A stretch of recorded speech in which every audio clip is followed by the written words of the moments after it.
gold, silver, bronze, and then iron and made of iron and clay. Right? We see this in Daniel when he mentions in Daniel 2:44 regarding the gold being about Babylon, and in Daniel 8:20 and Jeremiah 51:11 where he mentions that the silver, and this represents Medo-Persia, and we also have bronze, which represents Greece in Daniel 8:20, right? And also have the Roman Empire represented by iron and clay because it was a divided kingdom, as Daniel mentions. Next. Okay, so next again. Now, when it comes to the identity of the Fourth Empire, both me and the interlocutor are in agreement that this is regarding the Roman Empire. And this is by unanimous agreement by historians and early church fathers, such as Hippolytus of Rome. And then next, Saint Cyril, and then next, Irenaeus and Josephus. So this is something that is known in the prophecy, right? Now, when it comes to interpreting Daniel and interpreting who the fifth kingdom is, Daniel gives the criteria, and he gives us the way to know who the fifth kingdom is. Why? Because in Daniel chapter 2, verse number 39 to 44, he tells us that the fourth kingdom will become a divided kingdom, and after it becomes divided, God will set up the kingdom, his kingdom, and it will be a divine kingdom, which means that historically speaking, the kingdom of God needs to come after the division of Rome, right? Of the Roman Empire, which historically came in 395 AD, right? And also, he tells us that the kingdom of God emerges after the little horn identified. Now, when it comes to the little horn, I take the interpretation that this is going to be regarding Constantine. Why? Because when Daniel mentions the little horn in Daniel 7, he gives 6 key points regarding who the identity of the little horn is. These include is that the little horn represents a king who will defeat 3 other kings. He will speak against God. He will oppress the holy people of God. He will change the set times and laws of God. His power will be taken away forever and handed over to the holy people, right? And God's holy people will be oppressed for a duration of time described as a times, and half a time, right? This matches the description of Constantine to the T, right?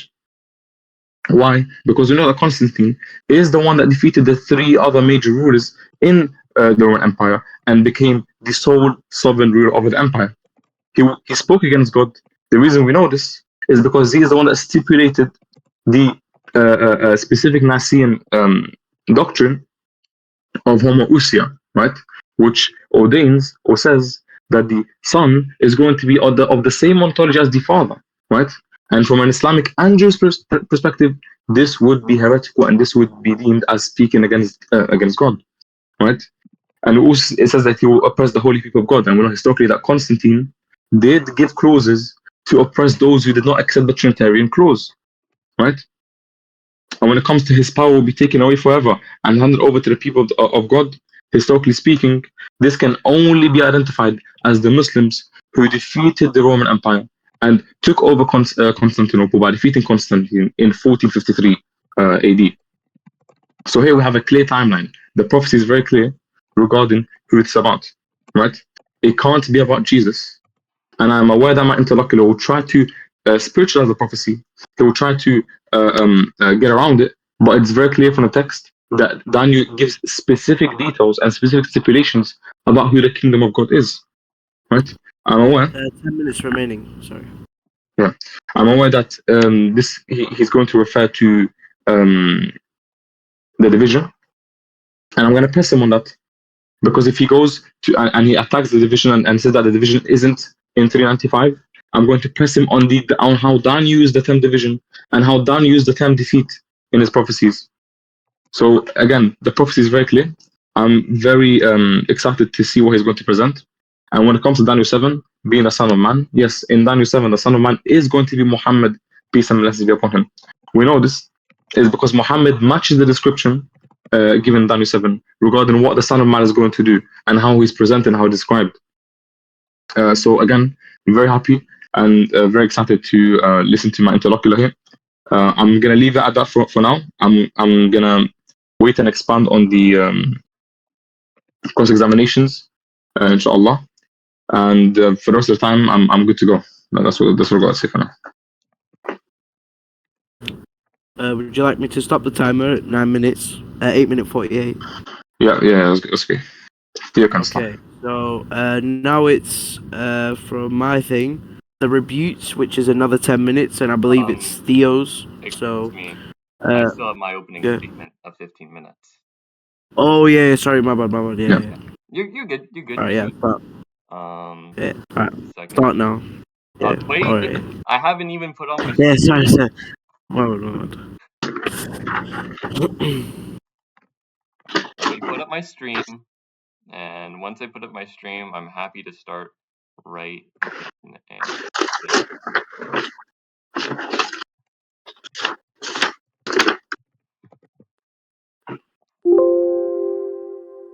Here we go. Can everyone see my screen? Yeah. Yeah, No. can see it. All right.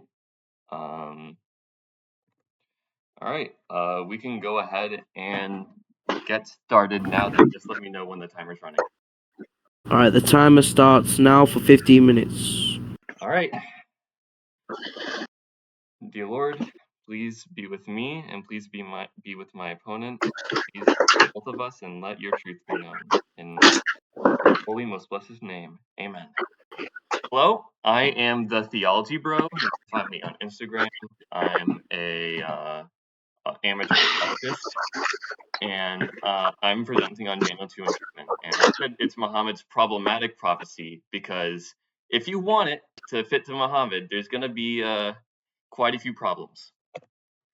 First, I want to thank the Muslim Apologetic because he's one of the few Muslims that I've had a respectful discussion with.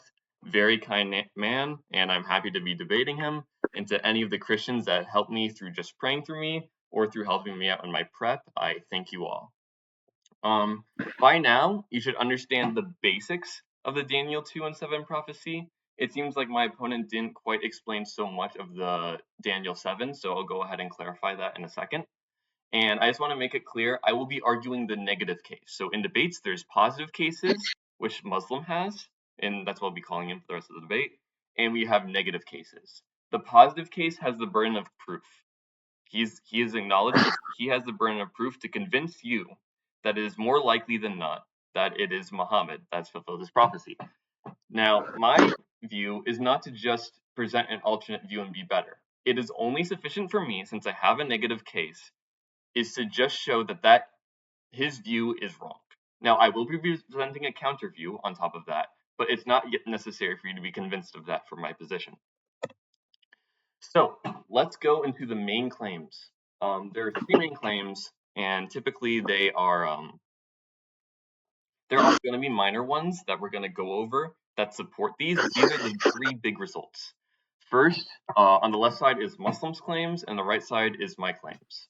So, Fifth Kingdom. Muslim claims the Fifth Kingdom is Islam, and it's proven by the conquering of the Byzantines and specifically Constantinople in 1453. My view is that this is the kingdom of heaven, heralded by the second coming of Christ. And this is through both interpretation of scripture and the historical view of the prophecy. Next is the identity of the little horn. Muslim thinks that this is Constantine, Emperor Constantine, and he tries to use history to back that up. I think it is the papacy. For those of you who don't know, the papacy is the Roman Catholic head of state, head of the Catholic Church, and proven through history. Lastly is the identity of the Son of Man. Muslim thinks it's Muhammad by the text and by the historical attestations of Muhammad. I think it is Jesus Christ for the same categories of reasons. So some clarifications here. This is just because he didn't go over everything. He did well presenting the case and for what we are in agreement with on, especially with the statue, that the head is Babylon, the chest is Medo-Persia, the belly and thighs are Greece, the legs are Rome, and then it becomes a divided kingdom.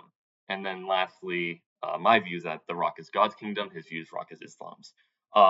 Let's focus on the 4 beasts that are in Daniel 7. These 4 beasts each correspond to one of the kingdoms that is in before. So the lion represents Babylon. The bear that's leaning on one side and 3 ribs in its mouth, that represents Medo-Persia. The leopard with 4 heads and 4 wings represents Greece. And finally, the beast with 10 horns represents Rome. So one thing I wanted to make a note on, and which will be important, is the increase in division. You can see this from both prophecies. So you can see that in the head, at first, at top, it's just one kingdom. It's separate. It's just one kingdom. Next, when you see with Persia in the statue, is that you see a central test and then two small arms extend to it. It's still very central and centered. Then you see with Greece that the belly splits into thighs. So now something is actually splitting. Lastly, 2 completely separate legs. So now that's really divided. And finally, the most divided at the bottom is 10 divisions with the toes on the feet. You see the same parallel with the beasts.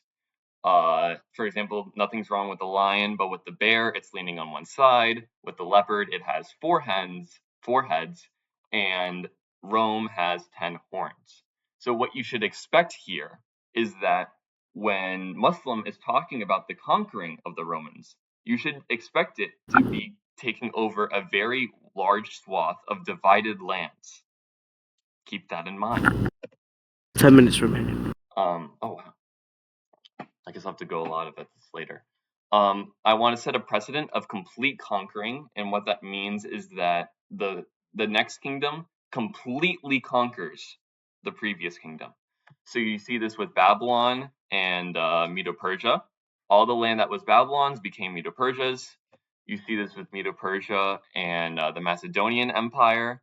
All that land that was the Medo-Persia belongs to Greece. If you look at the bottom, there should be a small land named Magon. That had a separate revolt. It was hard to find a good map, but that land shouldn't be there for the Medo-Persians because they had a revolt before the conquering by Alexander. Now you might think, oh, complete conquering. Look at Persia and look at Rome. I meant look at Greece and look at Rome. How did Rome conquer all of it? There's so much of the East that it didn't conquer. Well, what we do know is that when Alexander the Great died, it split into 4 kingdoms. And so this kingdom all the way over here on the east, which was typically former Persia, was reduced to this small land on the right. So you could say properly that all the lands of the previous kingdom were conquered by the successive kingdom. Keep that in mind. So now we know the 5th kingdom must completely conquer Rome, and you can see this through the language of Daniel 7, where it even uses something as strong as hellfire to just almost like hellfire to describe the utter destruction. You see this used in other verses that I've referenced here. Muslim claims that since Constantinople, like the Byzantine Empire, was conquered by the Caliphate, Islam was the one to completely take over Rome. I will say no. This does not count as a complete takeover of Rome. This doesn't even come close to fulfilling the prophecy of the entirety of Rome's destruction as prophesied. Now, why do I think that? Well, first off, we got to establish the 10 horns / kingdoms. You see this with the 10 toes. This is what Rome is going to divide into. So I have some verses here that talk about the horns and that it interprets it as kings. So when you look at 724, you say, oh, the 10 horns are just 10 kings. Well, the word kings here is also used for kingdoms. How do we know that? Because in Daniel 7:17, it says that the beasts are kings, and we know that the beasts are kingdoms. Me and Muslim are in agreement with that. So I know he may attack this, so I'm prepared to back that up. I got Jewish scholars here that all agree that the 10 kingdoms the 10 horns are 10 kingdoms instead of 10 kings, and that would split from Rome. And I have a biblical scholar. He goes more of the reasoning over. I don't really have the time to explain why we can know it for certain, but essentially, yes, this is definitely 10 kings. This is also the belief of the church fathers at the time, the historical precedent, that this should be split into 10 kingdoms, not just 10 kings. And Muslim agrees too, because he holds to a 350-year oppression by the little horn. And there has to be concurrence of the horns for 3 of them to be taken over by Constantine. And that doesn't work with just individual men being the horns. You need kingdoms, you need powers. Anyways, here's a map of the 10 kingdoms as specifically done by Christian interpretation. There is some variation in the numbering and lands. Some of them include a list of, since Rome split up so fervently, there can be divisions on what point to put the division on and say, oh, these were the 10 kingdoms. This is the typical Christian interpretation, so I will be presenting this one. And so we've established that the 5th kingdom needs to completely take over all parts of the 4th to be considered fulfillment. And the 4th kingdom was divided into 10. And remember, if it wasn't divided into 10, then it would break the increase of division that's been happening all throughout the previous kingdoms. So from these 2 points, we can conclude that Islam never destroyed Ray in the way that the prophecy predicts, because conquering a section of Rome does not equal conquering Rome. The same way conquering Florida doesn't mean you're conquering the entirety of the United States. It's just ridiculous. Anyways, my view is that this is happening during the second coming. And when Christ comes, all kingdoms will cease.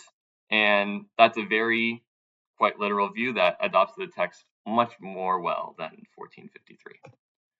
One more thing.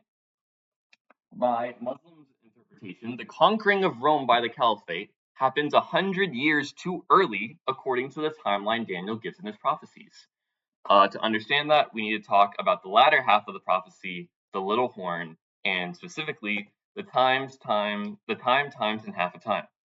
I've gone over a little bit of the timeline of the little horn, taking over 3 previous horns. Right now, what we're going for to focus on is that the little horn, between his destruction, his coming and his destruction, there's at least a time, times, and half a time between them. So how long is that period? Well, Muslim thinks that we both agree that it's 3.5 units of time. But how long is that unit? Muslim thinks that the time unit equals a century. There's literally zero justification for this. I've looked all over to try and find it. If he can enlighten me as to why, I would love to hear it, because in all my research I haven't found it. However, I'll be presenting that the unit of time is 360 literal years, and thus time, times, and half a time is 1260 years. First, we can go to time is equaling a year. And what that means is the Hebrew word here is for time, is a definite set period of counted time. So it has to be one of the things that the Hebrews counted. So here are all the units they counted. It has to be one of these units. But does the prophecy ever specify that? It does in the 3rd telling of the prophecy, because Daniel 2 and 7 aren't the only ones with this prophecy. It is also shared in Revelation 11 to 13. And this prophecy records a lot, and it includes a period of persecution of the saints, of the Christians. So, for example, it says they will trample the holy city for 42 months. So if this is corresponding to the time, and half a time, that'd be 3.5 units, and although that equals 3.5 years. You see this with they will prophesy for 160 days clothed in sackcloth, that they will be in a lowly state. For how much long?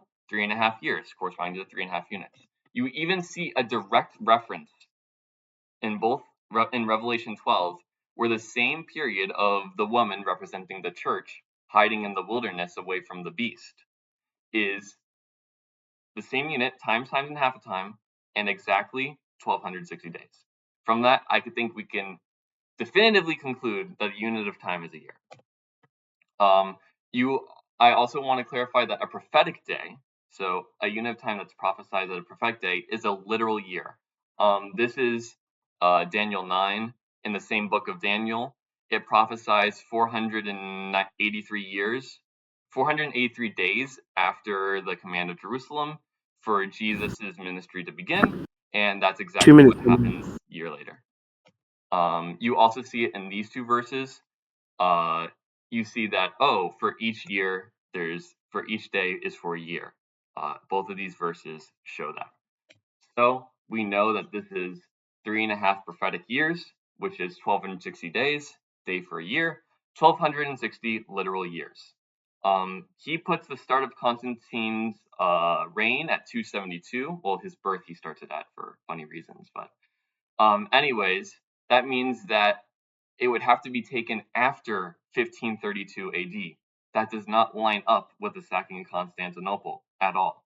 In addition, he thinks that the Son of Man is Muhammad, and yet the Son of Man is supposed to come after the 1,260 years. Muhammad was a little busy being dead, I guess, during that. 1 minute, Randy. Okay, back to the little horn. Here are the things that the little horn is going to be doing, and the Muslims use the Constantine as the little horn. First, he says that it's taking over 3 powers. That doesn't work because, in fact, Roman was split into 2, and there were 2 subordinates to each side. So, and at the same time, where are the other 7 horns? Where are the other 7 kingdoms? Because we know that the horns are going to be kingdoms as well, so the rivals thing doesn't work either. Speaking blasphemies, here I include a quote from Constantine himself saying that he's going to submit to the will of the bishops, not the other way around. So it'd be very weird for him to publicly declare that and then not hold to it. You also time is this. up. Time's up? Okay. Right now, yeah. There we go. So then I'll just say that we'll stop it. All right. Okay, can you guys hear me? Yeah. Okay, very good. So it's going to be 10-minute rebuttals now, yeah? Yep. From your side, I believe, first. Yes. Yeah. Amazing. Shall I start? Once you're ready, let me know and I'll start the timer. All right, good to go. All right, so my interlocutor made a few objections.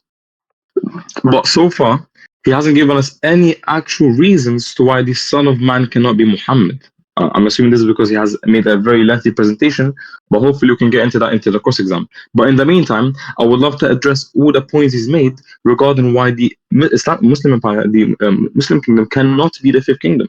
There's no issue. Let's start by the first objection. Obviously, I don't think I wrote them down numerically, but I'm gonna try go through all of them one by one. He mentions that since all the previous kingdoms had a full conquering of all the kingdoms before it, it should be the case that the Muslim Empire should then defeat the Roman kingdom and then acquire all of its land. However, that's not the case. Why? Because Daniel tells us that the 4th kingdom would crush the others. Right? However, we know that the Roman kingdom never crushed Persia, for example, which means that from the biblical language, from the biblical language of Daniel, we know that a defeat of a kingdom, according to Daniel and how he presents it, is simply going to be about replacing the kingdom with a new kingdom, right, as a ruling power or authority, right? Which means we don't need to expect it to be a full conquering of everything in the land. It simply needs to be a change in authority to a new kingdom, and according to Daniel, this is sufficient to conclude a new kingdom, right? So I don't need to grant it, right? And now he mentioned the point regarding the 10 horns, and he said that this must represent 10 kingdoms. However, when it comes to Greece and how Daniel interpreted Greece, even though Greece had 4 power blocks, he still interpreted it as one kingdom, right? So even though Greece had divisions of power, Daniel interpreted it as one kingdom. So there's no reason, there's absolutely no justification to why we should interpret the 10 horns into 10 literal kingdoms. One can simply not give a position regarding what the 10 horns specifically were, even though early church fathers disagreed regarding what the 10 persecutions were. For example, some church fathers record that the 10 little horns are going to be 10 rulers which persecute the Christians, or 10 persecutions of Christians, right? So we can see even from the earliest understanding, it wasn't a firm belief that the 10 horns represent 10 literal kingdoms. We don't see that, right?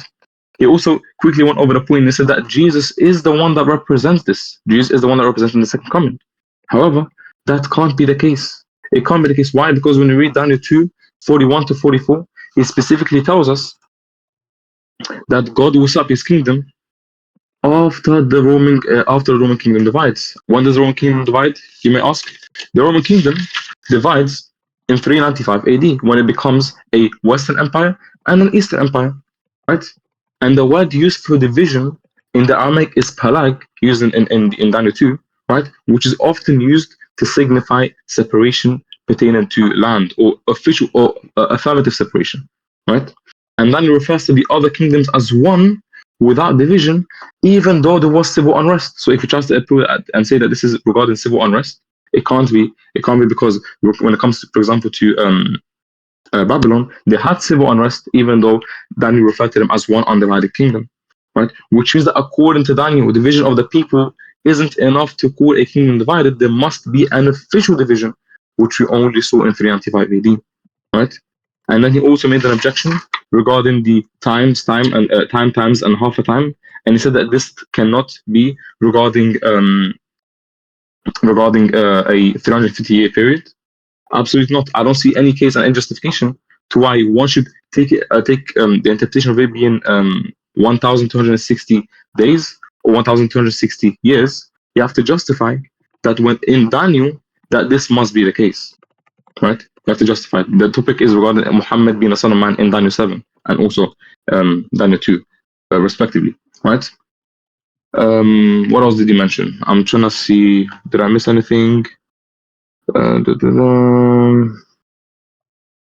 Let's see. Yeah, so pretty much the point being is that there is not enough information provided by Daniel in order for us to be able to reliably identify which of Rome's 10 rulers constitute 10 horns. Now,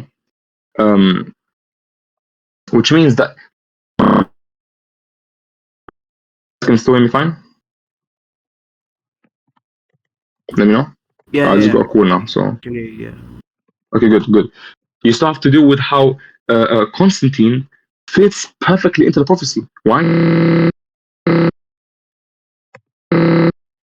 You're bugging a bit.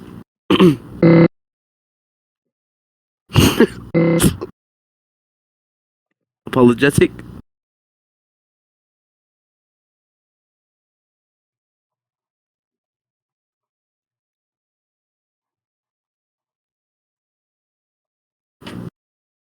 Technical error.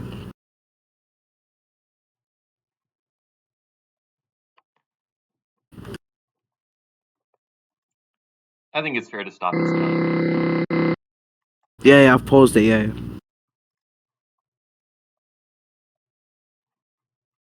I think he's got a call. I'm not sure. I think that's definitely what it is. Yeah, vibrating a lot.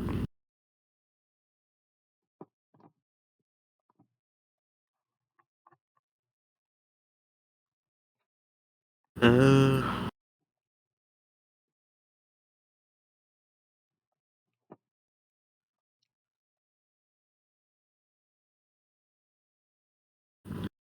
hmm. Dun, dun, dun, dun, dun, dun,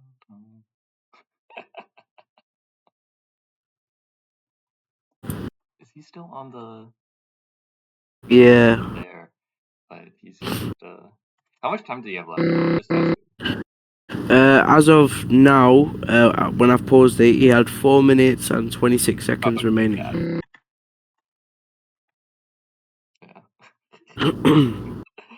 Well, it gives me time to collect my thoughts. So I'll use it effectively.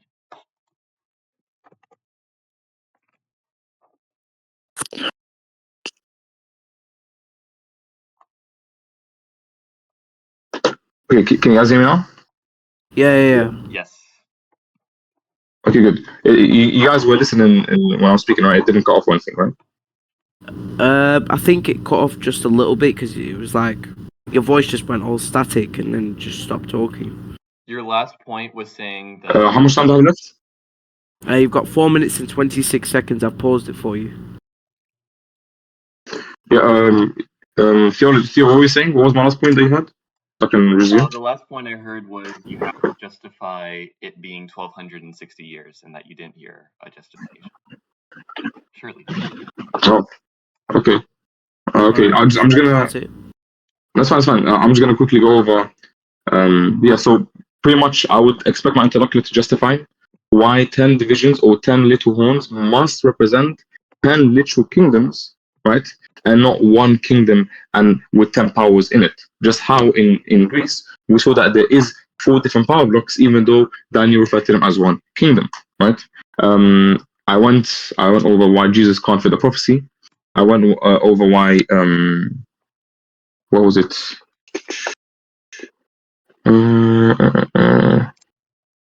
Yeah, the persecutions, and then and then he mentions how there must be a full conquering of the previous empire for it to be a new kingdom. We don't see that. We see that when it comes to the Roman Empire, and how they didn't actually defeat Persia or conquer Persia. Yet Daniel still considered the Roman Empire to be the one that defeats all the other kingdoms. So there's no justification to why you need to defeat all the other kingdoms and fully to take over the land. Rather, Daniel believes that a new authority being established over a kingdom, that is a new kingdom. Other than that, I think good to go. Theo, good to go.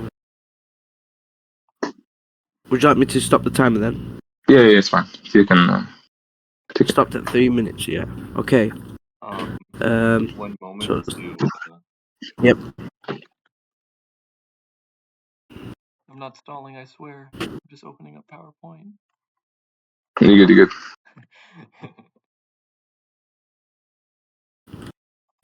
I'm waffling, mate.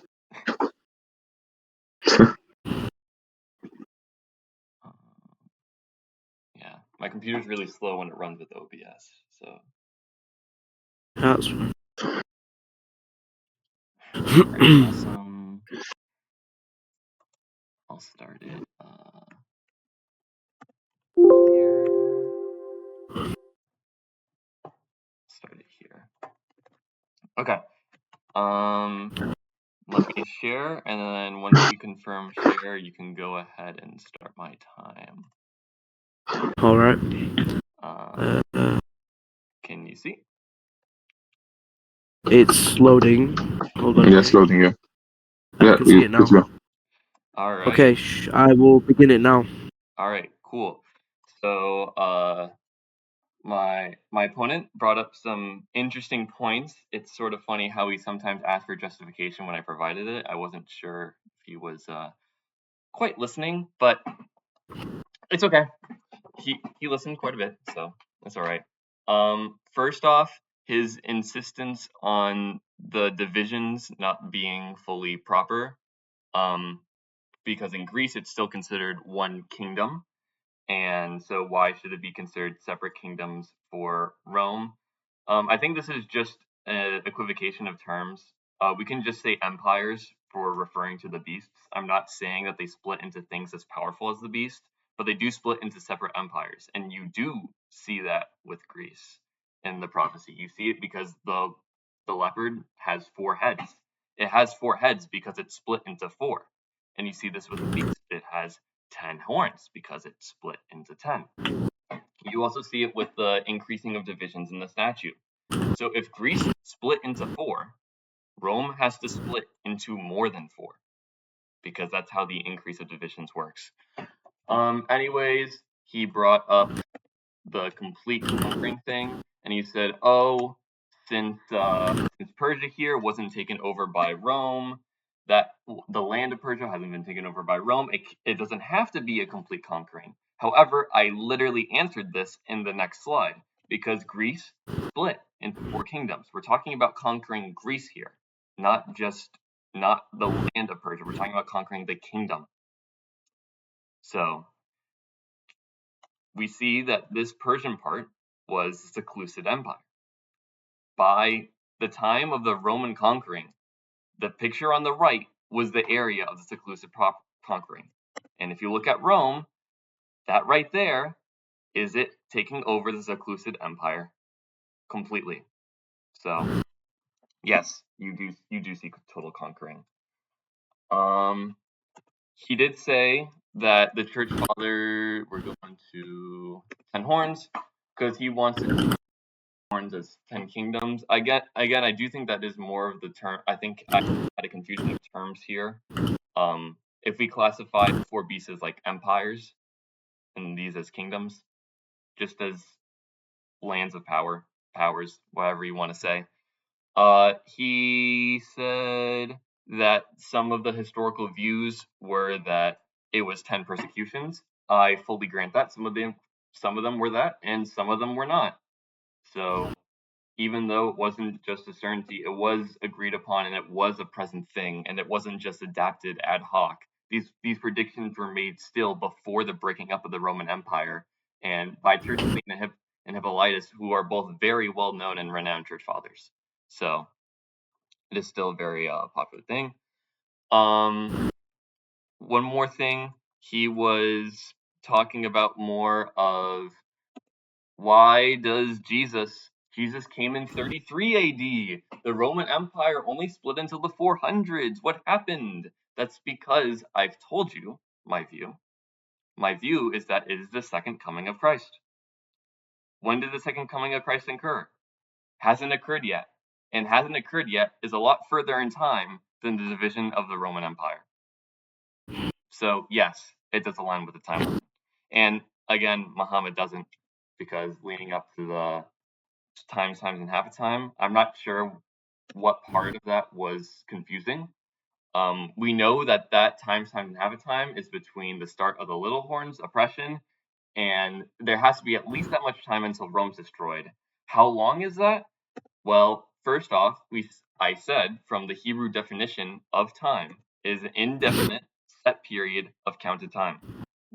A definite set period of counted time. Let's look at all the definite set periods of counted time that the Hebrew calendar used. It used 1 day, 1 week, 1 month, 1 year, 7 years, and 49 years. It never used a century. Never used a century. So, what does the prophecy specify? Does the prophecy specify this? Now, he's saying because I'm going to Revelation, then surely it's not. But then again, this is a retelling of the same prophecy. This is valid. It's valid to be used. And so you see, with this retelling of the prophecy, how it relates to 3.5 units of time being 3.5 years. And I went over the verses. You even see it directly here, where, I didn't include all the verses, but the woman is the church being persecuted by the beast, and she goes into hiding for times, and half a time. And oh look, to also be nourished for 1260 days. Now, with the year and the day prophecy, which I provided verses for, and I provided precedent in Daniel for, you see that we know that a prophetic day is a literal year. So you see, times, and half a time, 3.5 times. You know 3.5 times is 3.5 prophetic years. And that means it's 1260 days, 1260 literal years. I don't know what else he's missing there, so I'll go ahead and go to that. He was talking about my thing about the little horn and saying that it wasn't valid. First off, again, when you look at Constantine's reign, what's the word? Tetragant, the wars of the tetrapowers or whatever. It wasn't actually 4 separate rulers. It was 2 areas of land, and each one had an Augustus and a subordinate Caesar. So Constantine, as the Augustus, had a subordinate Caesar. It wasn't like taking over rivals. It was one side against another. It's just that there was 2 main guys on the other side. And again, where are the other 7 horns? Anyways, he didn't really go over the Nicaea stuff at Blasphemy, so not too much. I also want to mention that Constantine literally got baptized by an Arian afterwards. So, I mean, that goes to show how much, he certainly wasn't impressing them too hard if he got baptized by one. And he also wanted the church to reconcile with Arius, and Athanasius refused. Athanasius typically led the Orthodox side of the conflict. And he didn't go over these, so we can skip those. Wars against the same winds. 3 minutes remaining. Times. What? You said 5 minutes? 3 minutes. 3 minutes. 3 minutes? Yeah. So who does fulfill these prophecies? We'll go over that later. Right now, I want to go to the Son of Man because he said I didn't mention that so much. So Son of Man comes after the reign of the 1260 years, so automatically not Muhammad. But there's even more stuff to go over. Coming on the clouds of heaven. That is what the Son of Man does. And that language is only used for God. Deuteronomy 33:26. O God who rides through the heavens. Psalm 68. God is the one who rides through the heavens. Psalms 104. God is the one who makes the clouds his chariot and he rides on the winds. Isaiah 19. The Lord specifically refers to Yahweh. God is riding on the swift cloud. I included a quote from The Unseen Realm by Michael Heisner, and the point of using this language was to say that Muhammad was surveying and governing the world. No one else like this is described in the Bible other than Yahweh and the Son of Man.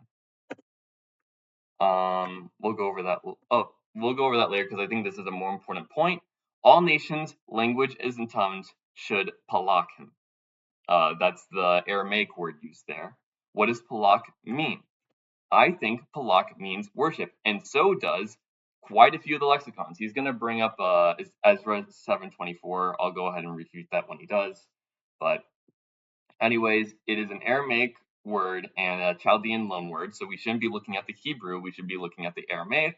And looking at those, it didn't include my reference at the top. I'm sorry. That was, I believe, Geoffrey's linguistic thing, specifically for God, biblical Aramaic, specifically for a deity, to specifically pay reverence to a deity, and you see it in Strong's thing. Although Strong's doesn't have one for the Aramaic, he only has it for the Hebrew definition.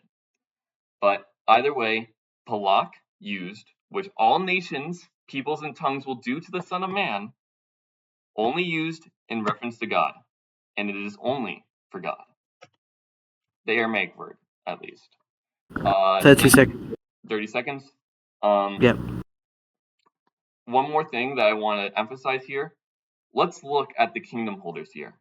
So in the top one, it says of the highest one was God. That is absolutely God. And this kingdom, that is his kingdom. But then also for some reason, the Son of Man is the one that has that kingdom. And all of a sudden the Son of Man is the one that's getting palak served. So that just goes to show that it is eternal kingdom and that it is only due to God. Time is finished.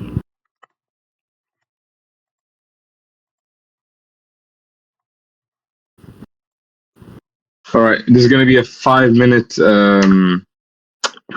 rebuttal, right? Yes, according to the format, yeah. Yes. That's fine. No issue. You can start my time. So, I'll start right now. Yeah, so finally, we've gotten some content regarding why the interlocutor believes it can't be the Son of Man. I'm going to address in a second, but quickly I'm going to go over the other points that he made before I move on, because I believe that he's made a few blunders, right? He mentions that when it comes to the kingdom of Greece, that they split into 4 power blocks. The point is irrelevant. The point being is that since Daniel identifies as one kingdom and only identifies 5 kingdoms, it is against the prophecy and against the language of Daniel to identify the 10 horns as 10 literal kingdoms, because that goes against the prophecy. If Daniel sees 4 power blocks as one kingdom, then it's one kingdom. Simple. He also mentions that Daniel says he mentions that the conquering must be over all of the land. However, Daniel literally says that the 4th kingdom would crush all the others. He tells Nebuchadnezzar that the 4th kingdom will crush all the others, yet it doesn't crush Persia. The Roman Empire does not actually crush Persia, which means that Daniel still identifies a new kingdom as a kingdom that takes over the authority, that overtakes it. And as we know, the Ottomans took over Constantinople, which is known today as Istanbul, right?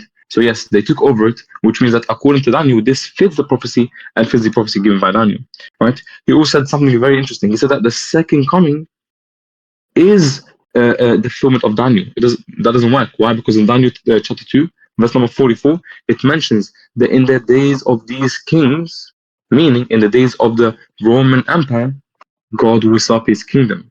Which means that if one was to interpret the descent of the kingdom to be about Jesus, one would have to deny history and deny the fact that the Roman Empire doesn't exist. Unless one say that the Roman Empire still exists today, I would love for him to make that claim. I'm going to bring the objections.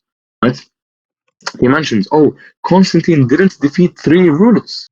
He only defeated 2 separate, one ruler, and there were 2 subordinate powers. No, that's not true. Constantine defeated Maximinus, Lysimachus, and Maximus. These are 3 different rulers. So yes, according to Daniel, the little horn defeats 3 different rulers.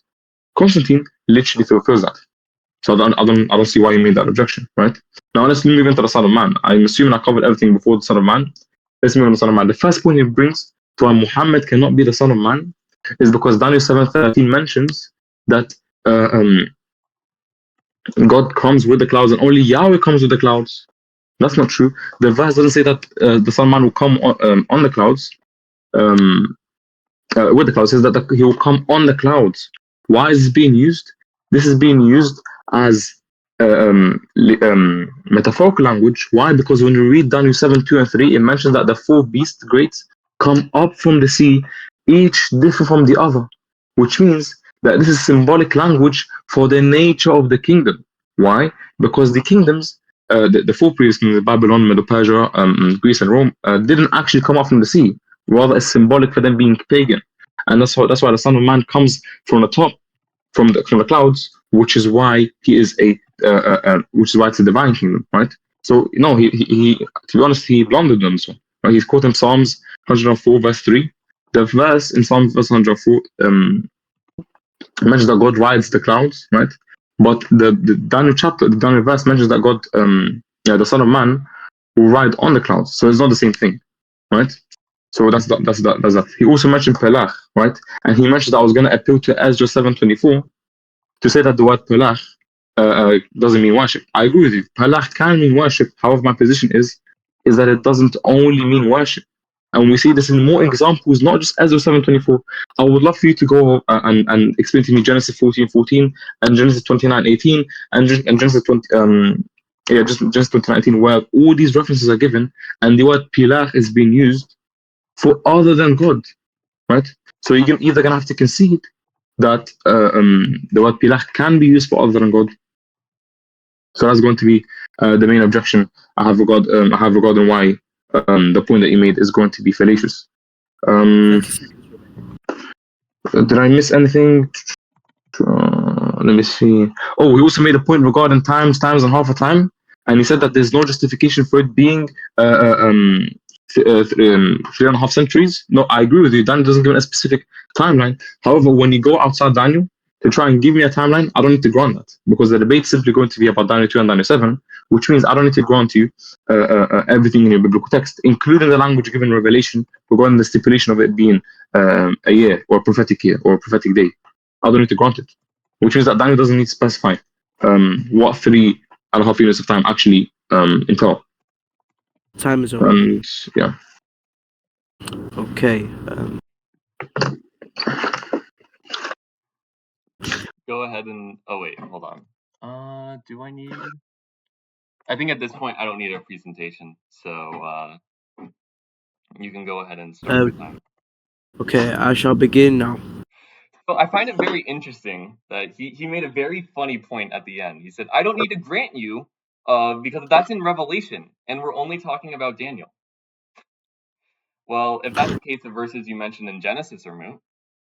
What about that? We have to take the whole Bible. You can't just like carve out this little section and be like, "Oh, okay, that's it."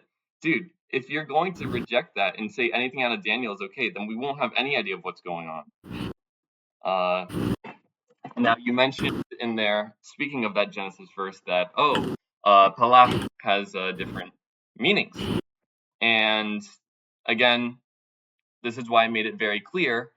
Daniel is one of the few unique books because it has Aramaic text, not Hebrew. That's why I quoted Aramaic lexicons, not Hebrew. I'm pretty sure you know the difference between Hebrew and Aramaic, and that difference comes into here. My opinion of right now, could be subject to change is that the Hebrew word can be used for normal work, just specified in general.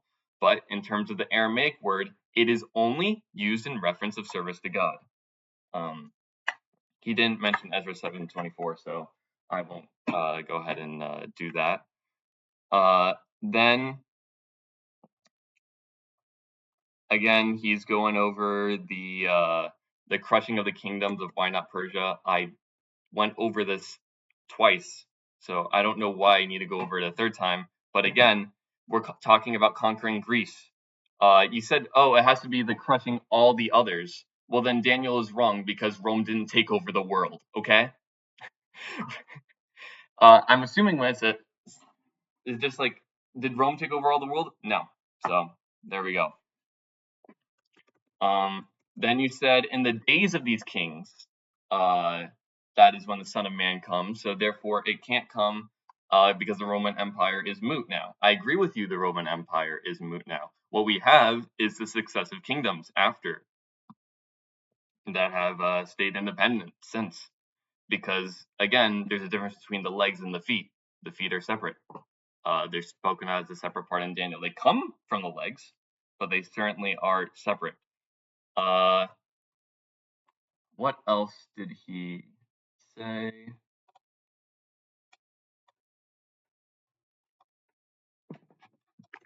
I think that goes over just about the 1260 again.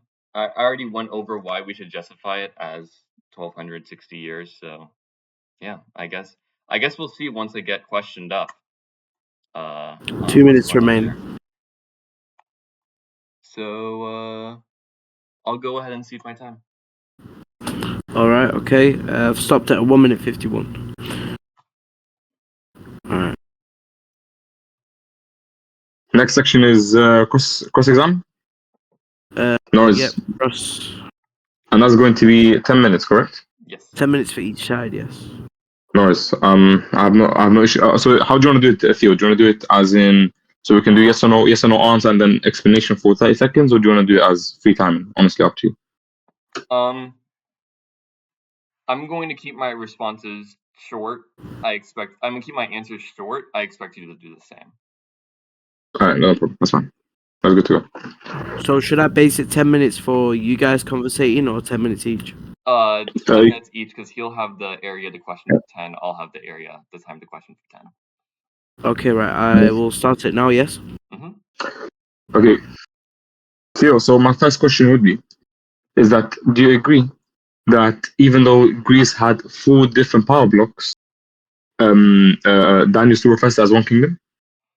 Daniel refers to them as one kingdom. Again, I went over this in my first rebuttal where I said, I think you're confusing my language here. I'm not talking about 4 new empires coming out of Daniel. Obviously, it's subordinate and coming out of it, but they still become separate, and you see that with the split in the leopard's heads. Okay, that's fine. My second question is going to be regarding the Roman Empire. You said that it would be Jesus, and you said that this is regarding the 10 kingdoms left from the Roman Empire. Do you agree that Daniel refers to the iron feet and the feet as the Roman Empire conclusively? When we're talking about, I assume you're talking about Daniel 2 here. My Yes, answer would be that it comes from the Roman Empire. I would be, since again it's being split up into iron and clay, you definitely do see a difference, and you do see an increase in division. So I would not say it's the same as the Central Roman Empire of the legs. Okay, so even though the Roman Empire still doesn't exist today, you still hold to the position that the second coming represents the successors, even though Daniel doesn't say that the successors are outside the kingdom. He says that the supposed divisions or the 10 horns are part of that one kingdom, right? I guess that's my question. Anyways, you mentioned I want to go over the Son of Man, the point of the Son of Man, right? 1 second. Where is it? Yeah. So you quote in Psalms 104 verse 3, and he said that only God rides the clouds. Does the verse in Daniel say that God rides the clouds, or does it say that God rides on the clouds? So the Son of Man rides on the clouds. If you give me like precisely 20 seconds starting from now, I'll give you a definitive answer. I just want to check the Hebrew to make sure it's exactly the same. But It's not. That's the point. what? It's not the same. It's not the same. So that's why. I'd like to see for myself a second.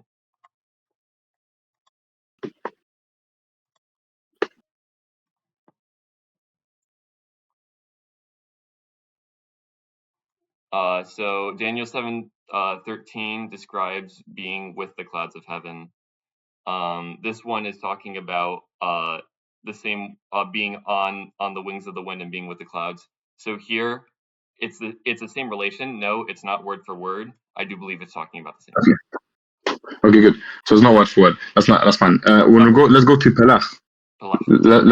Let's go to Pelach. According to Genesis 14:14, and it mentions when Abraham heard his brother was taken captive, he armed his trained servants Pelach. Right, that same word is being used. Or for example, when we go to Genesis 27:29, let people Pelach you and nations bow down to you. Yep. Are the people here are they given servitude to God or other than God?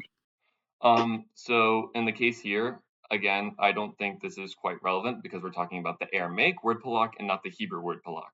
So that's not the question. The question is, according to Genesis 27:29, the word pilach is being used for other than God, correct?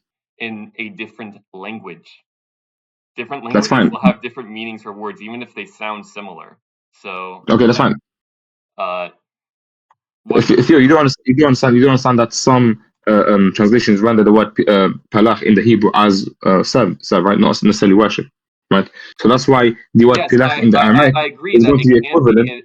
It can be in reference to worship, but is worship directed towards God? It can be referred as service, but the context is always in reference to God. It's not okay. That's fine. That it's worship or serving. I'm fine with those interpretations as long as it points to God. Okay, good. So but you do agree that according to the Aramaic word pilach used in Genesis, it can refer to other than God, correct? It's not in Genesis. Genesis was written in Hebrew. Sorry, in Hebrew, you do agree it says serve, not to God specifically, right? I would have to look at the verse more in context. So again, I was focused on the Aramaic since that's the word we're talking about in the debate. So yeah, I share it out. Genesis 27:29. Let people pelach you and nations bow down to you. That sounds. Right? That does sound like non-divine worship in a different language. Yeah. Okay, good. That's fine. Now, what else did I have for you?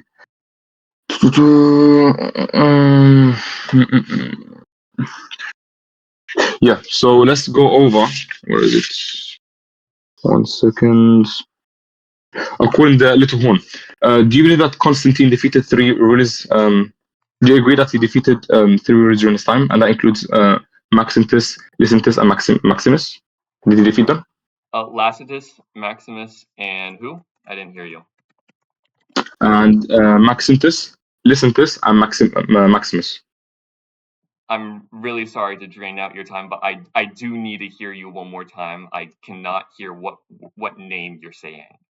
Yeah, Maximus, Lysimachus, yeah, and Maximus. I think one of those you're mentioning is a Caesar to the other ones. Lucius, Marcus, and Gaius, or which one? So I'm referring to the three battles: the one in 312 AD, the one in 324 AD, and the one in 313 AD. These are three different battles where three different rulers are being defeated. Do you agree with this or not? I believe one of these names is talking about subordination of power. I would have to remember the names if you can. But yeah, I'm willing to check on that one. But you do agree that Constantine did defeat three rulers, right? From what I've looked in history, I would say no, if you're referring to the civil war within the Roman Empire, since that would be the extension of the infighting within the Roman Empire. And that's fine. Two powers. So no problem. That's fine. We'll just move on from that. Another question I had. Let's see.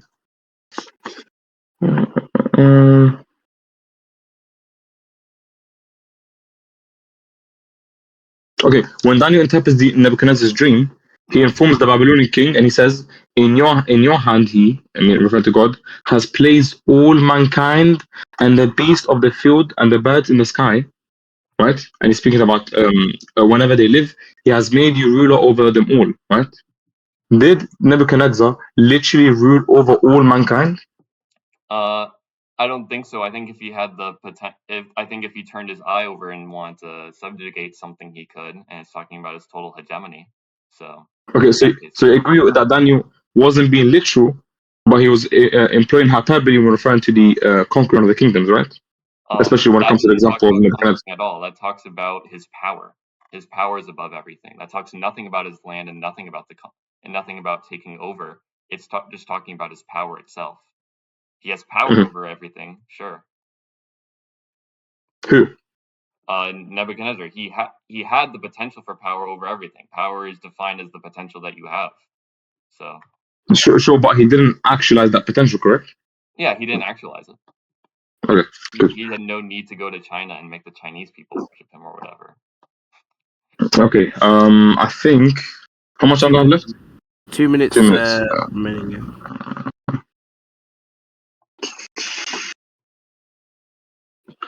Let me see. What questions I have for you?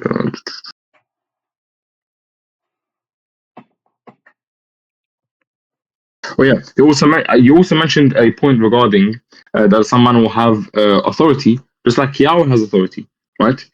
You affirm the concept. The Son of Man Has authority like the Most High. is like that's the point you made, correct? Yes. Okay, good. Now, does Daniel specifically mention that the authority given to the Son of Man is going to be like the one that the Yahweh inherently has? Does he mention that? Word for word, no, but we're above second grade, and we can see that they get the same words talked about them. Both of them are having dominion over everything. Both of them are being palaked. So, Okay. I mean, if they So, do so, the same so actions towards these people, and this thing is above everything, and they're talking about, oh, it's his kingdom and the Son of Man's kingdom, I'm inclined to believe that there's somewhat, I don't know, maybe co-substantial. 30 seconds remaining. yeah, so there's no going to be an issue with this when it comes to Islamic theology because we affirm that Muhammad, peace and blessings upon him, is given dominion, is given authority. However, we affirm that ultimate authority is only given to Allah subhanahu wa ta'ala. So there's absolutely no issue with this. Palak is going to be a problem for you. Palach, according to Genesis 14:14, Genesis 29:18, it's not a problem. We went over Go ahead. I think that's time. You've got 7 seconds left, so yeah, I guess. Oh, that's fine. Okay. That's fine. Yep. When you're ready, Theology. Okay, you can start my time now. Was Genesis Okay. in Aramaic or Hebrew? Hebrew. When we're talking about a word in Aramaic, should we be using a word in Hebrew to describe the word in Aramaic? Say again? If we're talking about a word in Aramaic, should we see how a similar word in Hebrew is used, or should we just look at the word in Aramaic itself? Yeah, so you can actually look at similar words. You can look at how the Aramaic word uses it because you can get context on how it should be applied. Because you're the one that claimed that Pilach is only for God when Daniel doesn't stipulate that. Right? So yes, we can do that. There's no issue with that. So you're using the Hebrew usage to define an Aramaic word. Yeah, because they share the same root. They share the same root. And they sound familiar. Alright, so since they share the same root, they must be the same exact word. Okay. I got you. Let's talk about Greece for a moment. Why would the leopard have 4 heads in your interpretation? Because there's going to be there are 4 different power blocks within that one kingdom. And when that 4 different power blocks, was there any central control? I don't think so. No. Okay, No. so the 4 kingdoms were not united in groups of power. Yeah, Daniel still referred to them as one kingdom. Yeah, Daniel served for one kingdom. I think your view is exactly the same as mine. Are the 10 horns, right? They come from it. Is it all within one power? Yeah, sure. So how One about kingdom, one empire. shepherds are separate powers within one kingdom, but the horns are different and have to be from Rome and still within the confines of one border. No, I don't think. Yeah, I'm saying that there's going to be 10 little horns. However, Daniel doesn't stipulate, doesn't tell us who the 10 little horns are. But I agree with you. The 10 little horns are part of that one kingdom. Because why? Because Daniel refers to them as one kingdom, even though they're divided. And Right? so when you see the same language being used for Greece, you can say, oh, it's okay, because that's one kingdom, and that's fine that they're separate. But no, it can't be the same for the Romans because... No, I agree. It is the same. There's so different power the blocks 10 within one horns kingdom. can have distinct borders between each other, the same way that the 4 heads can have distinct borders between them. Yeah, sure. Okay, cool. Did Islam take over? Islam take over those 10 separate powers? Yeah, so Islam doesn't need to take over all the separate powers. All Islam needs to do is simply take over the main authority, the main rule at the time, which was Constantine, right? And he named the city Constantinople. And according to historians, the Roman Empire historically came to an end in 1453. So there's no issue with there being other powers because according to Daniel, a kingdom being destroyed is simply going to be the ruler being removed and a new authority being So established. it's merely coincidence for the first 3 that it's completely taken over. But in the 4th one, you just have the exception that, oh, it's only this central piece of power. So just like special pleading.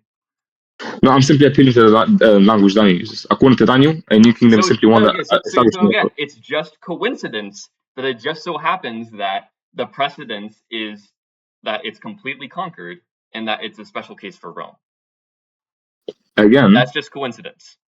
No, I don't think you heard me, right? According to Daniel, with all the kingdoms, for a kingdom to be destroyed and a new kingdom to be established, is for the authority to be overthrown by a new kingdom. It doesn't need to be a full overthrown of and a full destruction of all the land, right?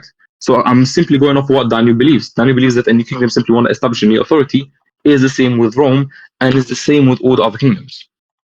Surely. Okay. Anyways, I just want to say this one more time. Can you give any justification for why times equals a century? He cut off. Can you give any justification why a unit of time is a century? Oh, a century. Yeah, I agree with you. Daniel doesn't give us a stipulation to why a century should be so a time should be a century. I agree with you. It could have been a year, could have been a day, it could have been 10 years. I agree with you. Right? Yeah. And I promise there's going to be relevancy. Let's talk about Adolf Hitler. Adolf Hitler oppressed the Jews. I'll agree upon that, right? When did his reign of terror start? Did it start when he started persecuting him, or did it start when he was born? I wouldn't be able to tell you. I'm not sure. Okay. I'm pretty sure as a baby he wasn't ordering genocides, right? Yeah, sure. Okay, cool. So then why do you say that the beast oppression starts as soon as Constantine is born then? Yeah, because when it comes to Constantine, he wasn't born into power. He gained the power, so right? He was born, and as soon as he was born, that is when the oppression of the saints started. They all felt it from his baby power, too strong. No. I'm saying that the power was given to him once he defeated and he actually came into position. The verse described the persecution of the saints for a time, times, and half a time. Correct. Yeah. Does the persecution of the saints start with Constantine's birth? No, but that doesn't negate Constantine being there and actually acting out the persecution, right? Yeah. So, all right, you're unaligning your start time of the times with the actual persecution of Christians according to your own view. Anyways. Wait, when did I give my view that the persecution is simply going to be about the Christians? Oh, well, the persecution of the saints, of the believers. Okay. I'm saying you're unaligning that with your timeline because I believe you're the one that puts a start at the birth and then at the end with the hijrah of Muhammad, right? No, I believe that. 1 second, let me look at notes. Where is it?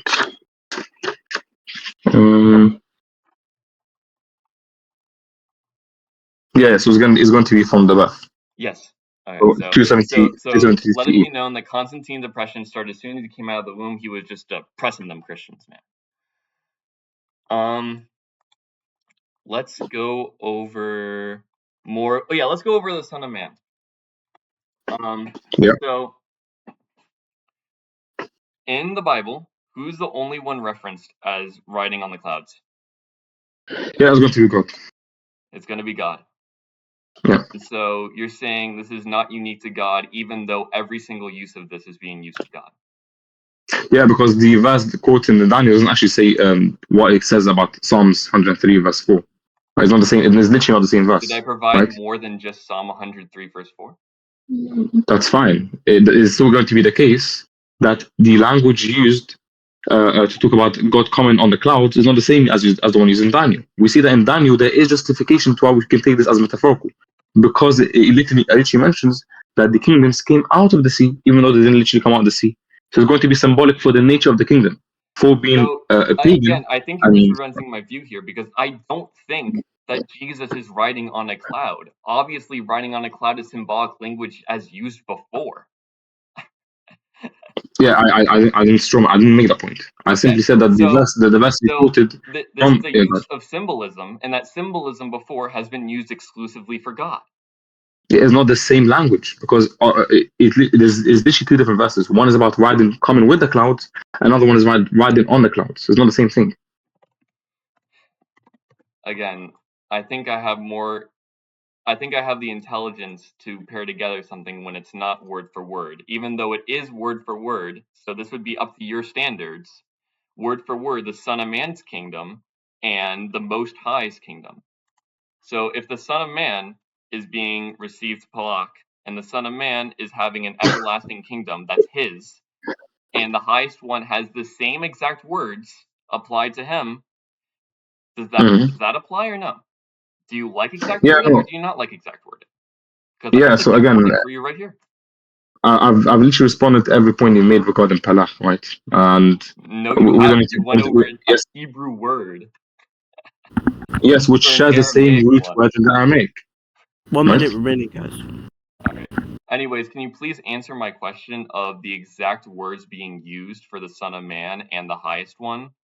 And So when it comes to all the verses that you quote in regarding the Son of Man coming riding on the clouds, right? I have reason to interpret it as symbolic regarding the nature of the kingdoms. I have it, and why do I have that reason? Because when it comes to any text, you're able to give a metaphorical interpretation when the text allows for such. Daniel 7:23 says the four great beasts come up from the sea, each different from the others, which means I'm that asking one can take it. about my I'm view. asking. Is my view of riding on the cloud symbolic? Sure, but it's not the same as the one given in Daniel 7:13. There's no same wording. If you see two symbolisms, we agree that the ones before used for God are symbolism. So your point of symbolism doesn't hold, because yeah, sure, it is symbolism. I agree. Coming out of the sea is symbolism. That means like coming out of the earth. But time is up. I'm talking about a use of symbolism. All right. Closing statements. Yeah. So that's 2 minutes each. Yep. 2 minutes. Yeah, when you're ready. That's fine. I can make a stop. Okay. So thank you for Theo thank you for coming. There's going to be a few issues. The first issue is that he failed to address why Jesus faces the second coming, even though historians agree that the Roman Empire doesn't exist today. He had an issue with me using Pelach, right? And he said that it's not the same word in Aramaic as in Hebrew, right? But it's going to be a parallel understanding. And he didn't justify why Pelach, even in the Hebrew, can only be servitude given to God, right? He didn't justify that, right? He also mentioned the point of coming on the clouds, the coming of the clouds. And he said that even though it's the point isn't that it's metaphorical, the point is that there's two acts being done by the Son of Man, and the same act is being done by Yahweh. But it's not the same, right? One verse says comes with the clouds, and the other said rides on the clouds, right? So the reason being is because the bottom kingdoms are going to be pagan ones, and the top kingdom is going to be one set up by God, a divine kingdom. I mean, I don't think he substantiated anything clear to why one should reject Islam as the kingdom, apart from appealing to a timeline outside of Daniel, which I don't see why he would do that. And I guess, yeah, I that's what I gotta say. You've got 30 seconds remaining. Would you like me to pause? Yeah, it's fine. I'll pause. Okay. This is Theo's side now for the conclusion. Go ahead and Let me know. time. All right. All right. Let's go ahead and get this started. Again, he's going over trying to use a Hebrew word to interpret an Aramaic one. Sure, they have the same root, but they're going to be different. You said I provided no use for Palak being used in worship, except I gave 4. Did I give 4? Let me check. 1, 2. Okay, I'm sorry. I only gave 3 lexicons on the Aramaic word being used only in reference to God.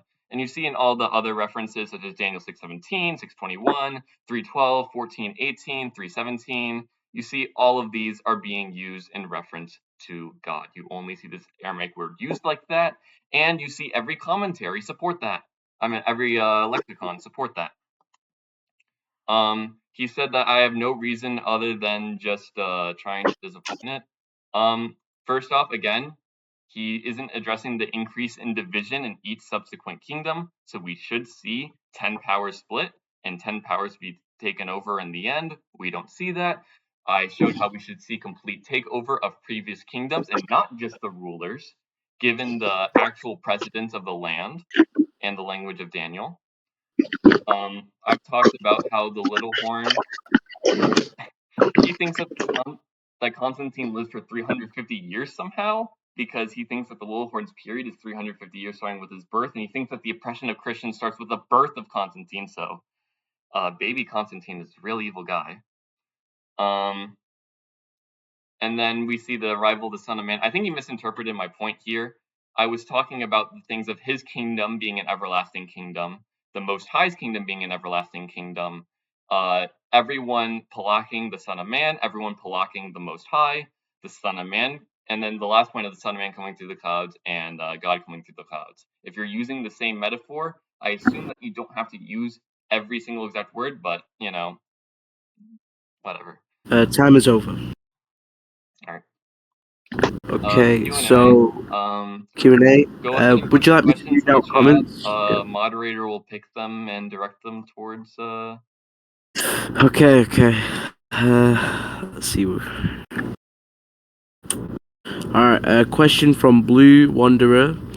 How do you interpret Micah 5:1-2, particularly regarding the specification of Bethlehem Ephrata? Is that right? Yeah. Is that a question to me? I assume that's towards you, Muslim. Can you specify, Blue? Blue. How many questions do you want to each, by the way? Yeah, it's towards the Muslim. It's towards Muslim. Yeah. I'm down for going as long as these guys. So whenever you decide to quit it, I'll feel it out.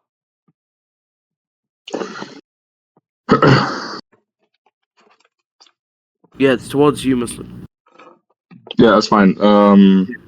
Does he want to clarify what he means? How to interpret particularly regarding? Yeah, how do you interpret Micah 5:1-2, particularly regarding the specification of Bethlehem Ephrata? And he said, who do you think this refers to? I'm not too sure, to be honest. I've never read this. I've never read this verse. Okay. I don't Any know. questions? Yeah, people are typing. Yeah. How do you justify the Islamic kingdoms being in Daniel 2, yet in verse 44 it says the fifth kingdom will never fall and last forever? Yeah, no issue. So when it comes to Daniel stating that the kingdom will not last forever, first of all, we can take two interpretations. The first interpretation is that we can the word being used in Daniel 7:14 is olam, which can refer to a long time. It doesn't have to be eternity. We see the same language being used when it comes to Joel 2:27, where he mentions, "And you shall know that I am in the midst of Israel, and that I am the Lord your God, and none else, and my people shall never be put to shame." And the word being used is olam. even though that Israel was later put in exile. We see the same thing being used in Jonah 2:6. To the roots of the mountains I sank down, the earth beneath barred me in forever. Jonah says that it was barred in forever, even though it wasn't actually forever. So what we see is that this is going to be a symbolic language to mean a long time, to mean a long time, not forever. So there's no issue with this. Is the question? From Johan, there's a question to the apologetic Muslim. Jesus references himself as the Son of Man in Matthew 12:8. Does Muhammad ever reference himself as the Son of Man? Yeah. So when it comes to Jesus referencing him as the Son of Man, there's no issue with this, right? The point being is that Jesus doesn't make it to the start line of the prophecy, because if Daniel tells that the kingdom of God comes after the Roman Empire becomes divided, and Jesus comes before it, he simply doesn't fit it. So it doesn't matter how much the authors of the New Testament try to shoehorn Jesus into it; it doesn't fit. So there's no issue with that. Okay. Yeah. Next question is by Servant7. He says, how is Muhammad the Son of Man if he never conquered Rome because he was dead for centuries by that point? That's to you. Apologize. Yeah, there's no issue. The kingdom can still exist, even though the one who set up the kingdom, it doesn't exist, right? Because the Islamic kingdom, we affirm that it's the Ummah, and just because Muhammad, peace and blessings upon him, passed away, doesn't mean that the kingdom ceased to exist. So the kingdom can still function, the kingdom can still do the conquering, even though that the founder isn't specifically alive in that sense, right? Because we believe that it's a divine kingdom, is one that will live on. So there's no issue with that. Yeah. So to the apologetic Muslim again, by Alistair. Do you all consider the Bible a corrupted text? And if so, why appeal to it if it is so? Yeah, because we affirm that just because a book has corruption doesn't mean that it can be fully corrupt. That's going to be a straw man position. There can be corruption and there can be truth within a specific text. So just because we affirm a certain level of corruption doesn't mean we have to affirm a full level of corruption. It's just... Can I just add one small question to that? Yeah, sure, go ahead. If Daniel 2 and 7, let's just assume that it supports my view, would you then just reject it as a corruption? So you're saying if Daniel doesn't support it, is not about Islam? Yeah, like if Daniel is actually talking about like the second coming of Christ, would you think that is? No. I wouldn't say that just because the prophecy doesn't support Islam, therefore it's corrupted. It's a non sequitur. No. But yeah, I don't see how it doesn't. To a question to Muslim again by Lysander. Yeah. How do we know which parts are corrupt? Yeah, so we don't actually have to establish every single part that is corrupt in order to conclude that the biblical text has been corrupted. We don't claim that we know every single part has been corrupted. That's again, that's going to be a straw in our position. We don't believe that, right? But we know that there's been a level of change done to the biblical text. From Zeiss, I believe this is a somewhat same question. He says, I have an additional question for Muslim. How do you decide what is corrupt or not? Corrupt. Yeah, again, it's going to be, for example, if you're talking about, it's going to be case by case basis, right? So, for example, if you look at specific verses found in the New Testament, one can then look at the earliest attestations and look at the earliest manuscripts and can conclude that they are absent. Therefore, one can conclude corruption, right? But yeah, there seems to be a bit of a straw man position where you guys assume that because we affirm a level of corruption, that this must mean we affirm everything to be corrupted. So for theology, bro, in Core 15:3 says Jesus dies for your sin, and John 8:21 says no one dies for another's sins. Yeah, I'm assuming that he's talking about it's a contradiction, and I'm assuming he's talking about 1 Corinthians 15:3, where the text says that Christ died for our sins according to the scriptures, and I think John was able to get there. I don't know how this is saying that. Oh, Jesus didn't die for your sins. Muslim, do you perhaps know what he's trying to say that this says that it doesn't, that this like rejects Jesus dying for our sins? I'll try and at him, by the way, see if I can get a response. Yeah, maybe just like try and specify more why you think it's a contradiction, because it's not clear. In the meantime, Sorry, 1 second. Lysander has responded to you saying, but how do we know which parts are corrupt and which one are not? Yeah, so we can establish corruption from a secular point of view. We don't even bring a theology, right? If a text has later additions that are not found in the earliest manuscript, or if a text doesn't represent the corresponding historical person, one can deduce corruption. It's as simple as that. We can give many examples. We can give an example of the story of the adulterous woman, right? Or the end of Mark. So as simple as. Yep. From Johan to Muslim again. Jewish scholars hold the Son of Man is only for Israel, such as Israel, Kunal and Daniel Boyarin. How can it be Muhammad? Yeah, I agree. A lot of Jewish commentators do present the Son of Man as a messianic figure. I agree with that, right? However, that doesn't make them correct, because if we see, for example, that a lot of Jewish commentators represented Cyrus, for example, to be in Isaiah 44:28 and Isaiah 45:1 to be the Messiah, even though he turned out not to be the Messiah. Cyrus turned out to be a pagan and turned out to be an instrument of God that he uses, right? So yes, we say in an ultimate sense, Muhammad is not the Messiah, but if we take in a literal sense to what Messiah means, being the anointed one, Muhammad is a Messiah in the sense that he's anointed, chosen by God to set up the kingdom. So we don't expect Jewish scholars to actually say that it's about Muhammad, peace and blessings upon him. There's no issue with that. So, yeah, sorry. Yeah. So I think I see what the question for me was trying to say. I think because he says that you his shall message. seek me and that you shall die in your sin. That's saying that, oh, if you seek Christ, you're still going to die in your sin. So That's not the case, because it's talking about his ascension to heaven, and it's saying that it's only Jesus who's the one that could do that. yes, he's elaborated saying, how can it not be a contradiction if in one verse it says someone died for your sins and in another it says no one dies for other sins? Yeah. For So the first thing I would say is that 8:21 says nothing of no one will die for your sins. And if you look at the context, this is talking about his ascension to the Father. And so it's saying that you can't do this without by your own means. So Yep. you can see that in the rest of the chapter if you go ahead and read it. Yeah. From Alistair, to Muslim, from your response to Lysander, couldn't that not be applied to the Quran? Yeah, it can't be applied to the Quran because in the Quran we have extra manuscripts from the first and second century, and what we have from the later manuscripts matches what we have from the earlier manuscripts, and we have a rigorous old tradition which makes sure that we can't have a corrupted text. So no, when it comes to the Quran, you can't do the same, unfortunately. All right. From Lysander to Muslim, by that standard, if it's the verses that are found in the earliest manuscripts, wouldn't that mean that the majority of the Bible is not corrupt because it's found in early manuscripts, and what is too late or too early? So he's asking. Yeah, again. Yeah, so something being early doesn't again, early to what exactly? Because for example, when it comes to the Old Testament, the earliest we have in manuscript form is going to be the Dead Sea Scrolls, even that dates much later after Moses, right?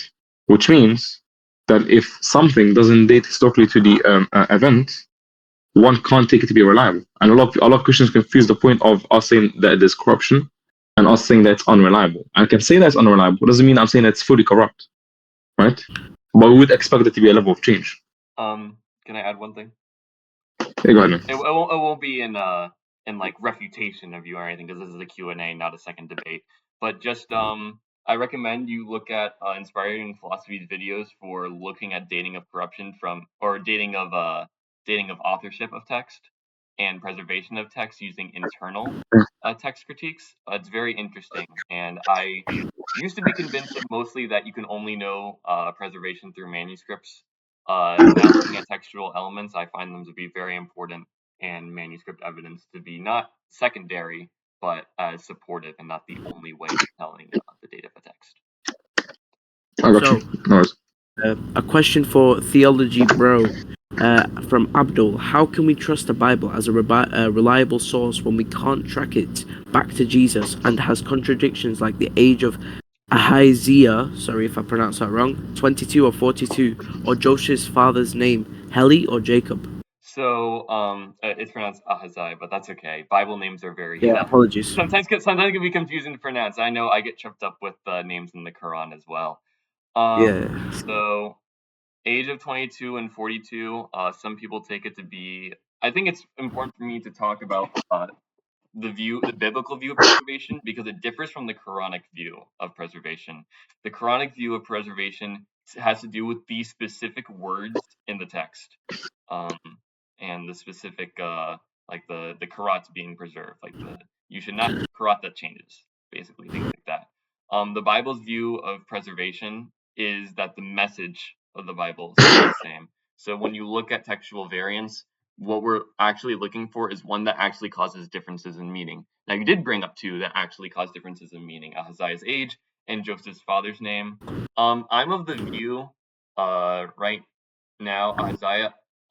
There's two uh two schools of thought. One more popular than the other. One is just that it's a textual difference and that it was corrected.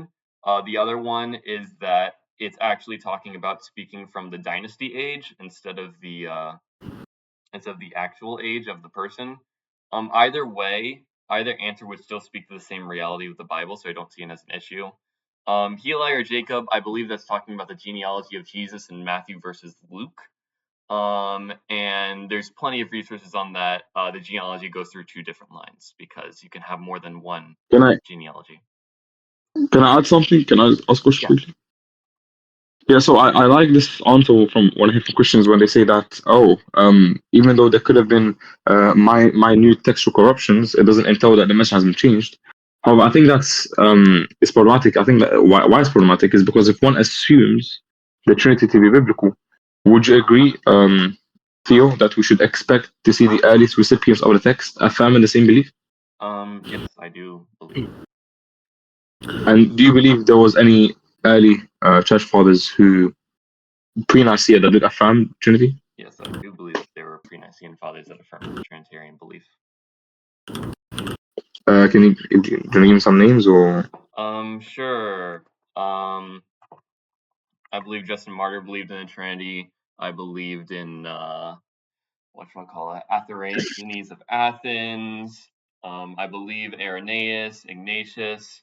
I know some people think Tertullian didn't, but I do believe that Tertullian was a Trinitarian. Basically, generally, almost all of them except Origen. I think Origen was a subordinationalist, but other than that, I would say the majority of church witness has always been Trinitarian.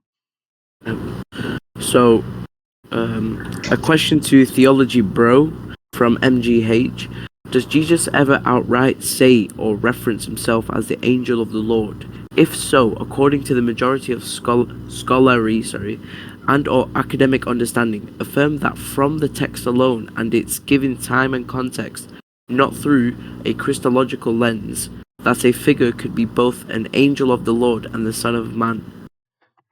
Okay, so with the angel of the Lord stuff, you gotta look. You're talking about references in there. First, I want to give an understanding of the compatibility of the angel of the Lord with the Son of Man. For that, I would research into the two powers theory that was very popular in Judaism before Christianity began. And you see things like the angel of the Lord, like fire coming out from Yahweh by Yahweh. You see some things with that implied duality of power, and you do see that with the angel of the Lord.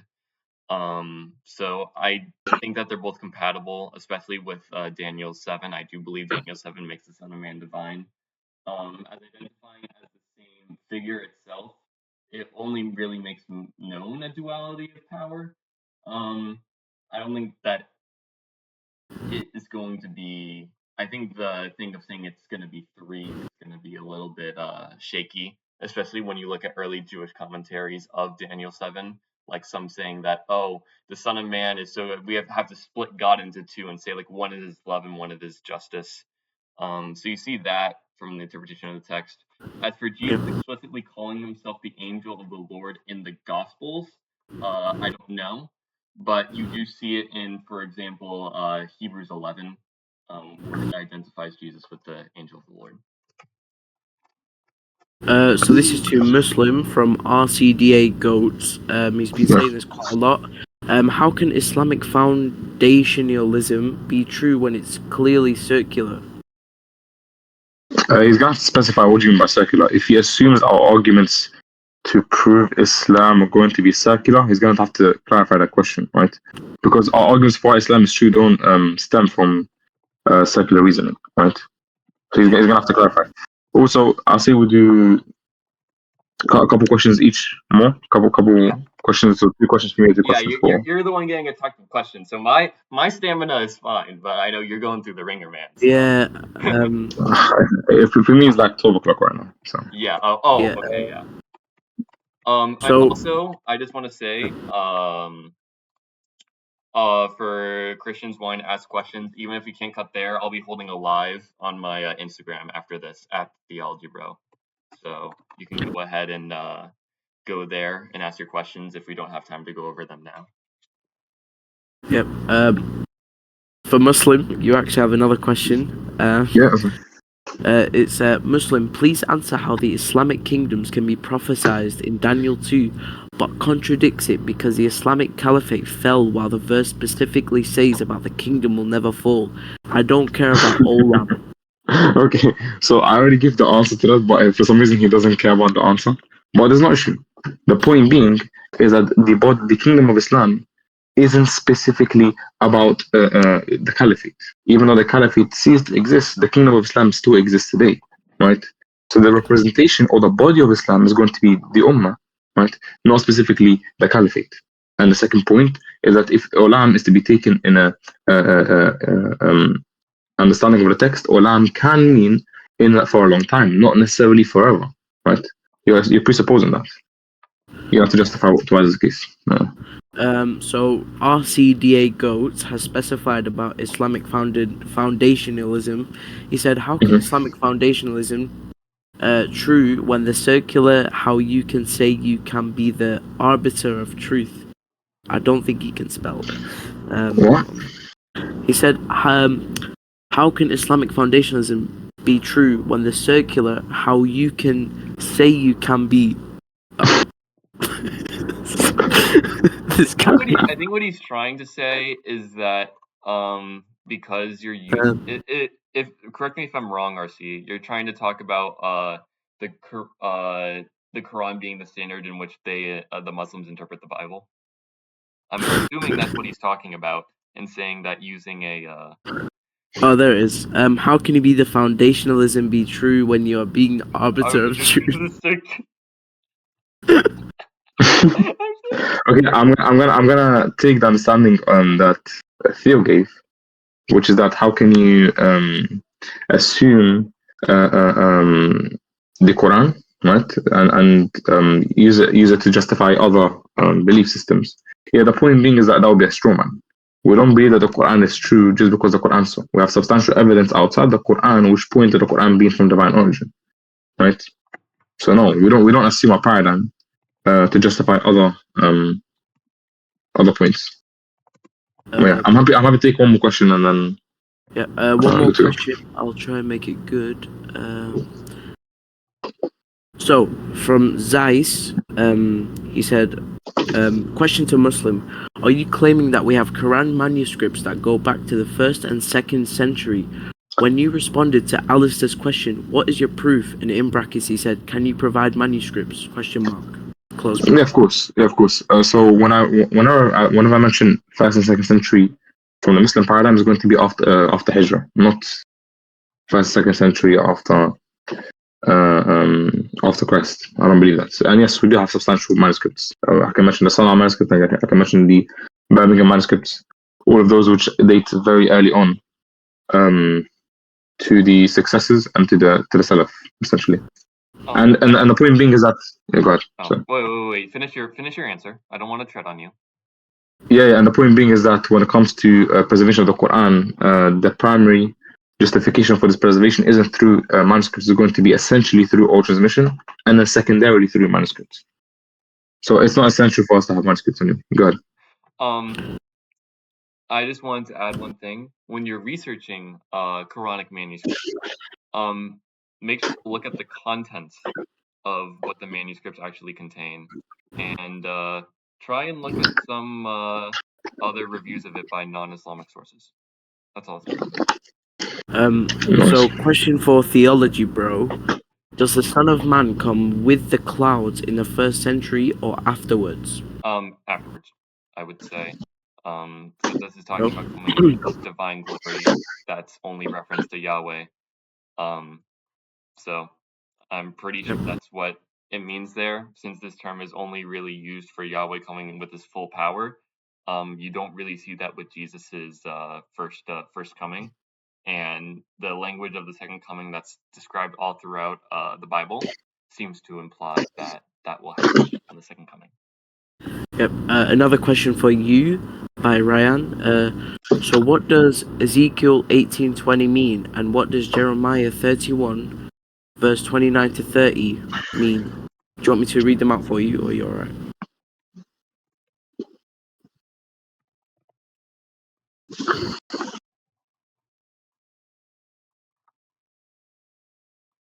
Bro went to sleep. That's fair. Wait, is that for me? No, for you, for theology, bro. Oh, that was for me? Oh, I'm sorry. Yeah, it said, Oh, do yeah, you want me to read? you're talking about Rayon's question. Yeah, you don't have to read those verses. I read them myself. Yeah. Yeah, this So is talking about what happens when you reject Jesus's gift. If you aren't gonna accept the price that Jesus paid, then you're gonna have to pay it yourself. And yeah, that's what's gonna happen. alright. When you, and also I would say, make sure to look at more than just one verse when you're talking about stuff like this, because a lot of these talk about encouraging repentance and stuff, and so it's saying that if you don't, it's a conditional prophecy of if you don't do this, here's what's going to happen. So a lot of this language here is going to be conditional, and the condition is being unfaithful, which is why you see that happening. Does anyone want to answer more questions? If not, then that's, I believe, all the questions. Yep. There is a couple for... Theo, one last question. Do you usually go live on your Instagram, like frequently or not? Not too regularly, but I'm gonna try and be active more. Since it's becoming summertime, I might have more time to do that. Low key, my channel's dead, but we're gonna have a good life.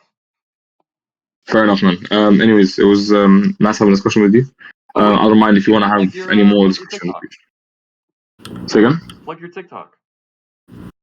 But yeah, you guys can follow me on my TikTok, the apologetic, the Muslim apologetic. You guys. Would you like me to write it in chat? Yeah, sure. Go. Yeah, thank you, Theology, bro. Thanks, everyone, I guess. Thank you for hosting me. Thank you for the debating. It was really funny going through the opening statement using my slide. Yeah, that was... I appreciate that. Alright. Bit of connection issues. Talk to y'all soon. See you. Very much. See you later. Bye.